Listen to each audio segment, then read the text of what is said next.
ఆయన పిలుపునివ్వడం జరిగింది. అయితే నిన్న కనిగిరిలో మేము కూడా ఆ కనిగిరి నియోజకవర్గానికి పరిశీలకులుగా పోవడం జరిగింది. లక్షల మంది నేల ఈనిందా అనే విధంగా రా కదిలిరా అనే నినాదానికి మద్దతు పలకడం జరిగింది.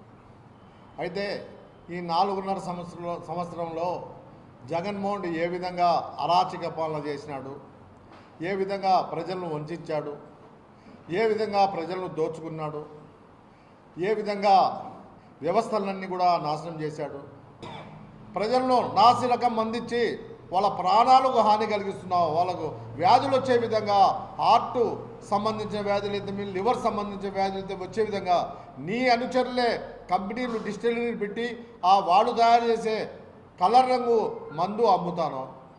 అదేవిధంగా ఇసుకను దోపిడీ చేసావు, అదేవిధంగా మైనింగ్ అంతా దోపిడీ చేస్తున్నావు.